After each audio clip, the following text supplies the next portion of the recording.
বিষাক্ত পোকার কামড়, উদ্বেগ ছড়াচ্ছে স্ক্রাব টাইফাস, বাড়ছে আক্রান্ত শিশুর সংখ্যা। ডেঙ্গু, ম্যালেরিয়া, ইনফ্লুয়েঞ্জার মতো রোগের পাশাপাশি মাথাচাড়া দিয়ে বাড়ছে স্ক্রাব টাইফাস। গত এক বছরে এই ব্যাকটেরিয়াজনিত রোগের দাপটে শহরের 2টি হাসপাতালে মোট 250 জন শিশু ভর্তি হয়েছে। 2 শিশুর মৃত্যুর ঘটনাও ঘটেছে এই রোগে। তাই চিন্তা বাড়ছে চিকিৎসকদের। ট্রম্বিকুলাইট মাইট নামক বিষাক্ত পোকার কামড়েই স্ক্রাব টাইফাসের কারণ। ব্যাকটেরিয়ার নাম ওরিয়েন্টিয়া সুতসুগামুসি। চিকিৎসকেরা বলছেন এই রোগের উপসর্গ নির্ণয় করা খুব কঠিন। ডেঙ্গুর উপসর্গের সঙ্গে স্ক্রাব টাইফাসের উপসর্গের তেমন খুব একটা পার্থক্য নেই। সাধারণত ডেঙ্গু হলে জ্বর, মাথা ব্যথা সহ অন্যান্য যে উপশমগুলো লক্ষ্য করা যায় ঠিক একই উপসর্গ। এই ব্যাকটেরিয়া ঘটিত রোগের ক্ষেত্রেও সেই একই উপশম লক্ষণীয়। কোথায় দেখা যায় এই পোকা? ঝোপঝাড় জঙ্গলে এদের বসবাস। বর্ষাকালে বাড়ে প্রাদুর্ভাব। কিভাবে এই পোকা ঝুঁকি বাড়াচ্ছে শৈশবের, কি বলছেন শিশু চিকিৎসক জয়দেব রায়। স্ক্রাব টাইফাসের প্রাদুর্ভাব কিন্তু বর্ষাকালেই বেড়ে থাকে। এটা কিন্তু একটা ব্যাকটেরিয়াজনিত রোগ এবং ব্যাকটেরিয়াটার নামটাও অদ্ভুত। এটার নাম হচ্ছে ব্যাকটেরিয়াটার ওরিয়েন্টিয়া সুতসুগামুসি। এই রোগটি হয়ে থাকে একটি পোকার কামড়ে। সেটাকে সাধারণত আমরা পোকা বলি, পতঙ্গবিদরা মাকড় বলে থাকে। পোকামাকড় আমরা বলি তো, মাকড় বলে থাকে। এই যে পোকাটি বা মাকড়টি, এটাকে বলে ট্রম্বিকুলাইট মাইট। ট্রম্বিকুলাইট মাইটের একটি লার্ভার কামড়ে এটা হয়ে থাকে। এই রোগের লক্ষণ কি? রোগ নির্ণয় করা কতটা কঠিন? সঠিক সময় তার নির্ণয় না হলে অঙ্গহানি থেকে মৃত্যু পর্যন্ত হওয়ার আশঙ্কা। প্রচণ্ড জ্বর হয়, র্যাশ হয়, মাথা খুব ব্যথা হতে পারে, মাংসপেশির ব্যথা হতে পারে। মজা হচ্ছে এই বর্ষাতে এই সময় কিন্তু অন্যান্য ভাইরাল ফিভারের মতোই এরও কিন্তু ওই ভাইরাল ফিভারের মতোই নিয়ে ম্যানিফেস্ট করে। র্যাশ যখন হচ্ছে, মাথায় ব্যথা, পেশি ব্যথা ডেঙ্গুতেও হয়ে থাকে। সেই জন্য এটাকে অনেক সময় ডায়াগনোজ করা খুব ডিফিকাল্ট হয়।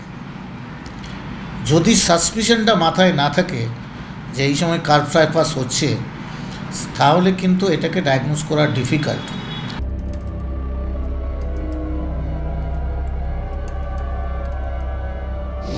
এই রোগ চেনার উপায় কি? যেখানে পোকাটি কামড়ে থাকে সেখানে একটা ক্ষত সৃষ্টি হয়।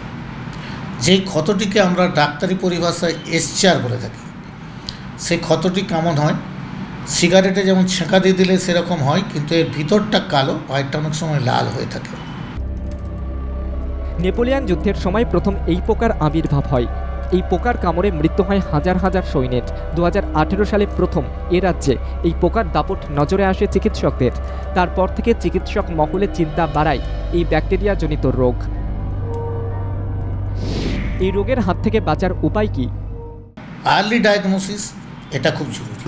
ঝোড়ঝাপ জঙ্গলেতে এই পোকাটা পাওয়া যায়, তাহলে আশপাশটা পরিষ্কার রাখার চেষ্টা করুন যাতে পোকামাকড় না হয়, 1 নম্বর।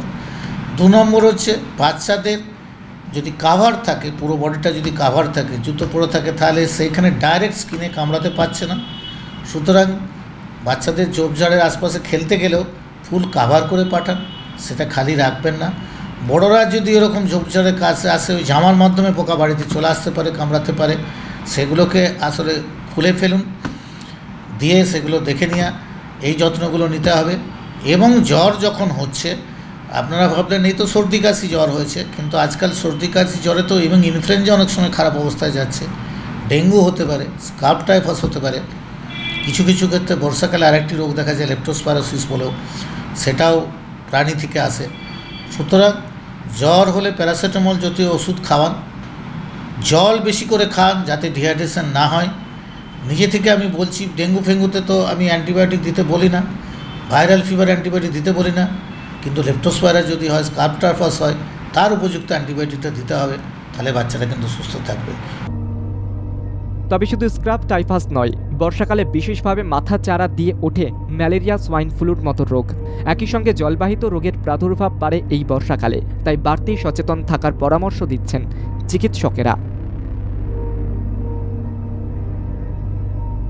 ক্যামেরায় সঞ্জয় দের সঙ্গে সত্যজিৎ বিশ্বাসের রিপোর্ট, বাংলা জাগো।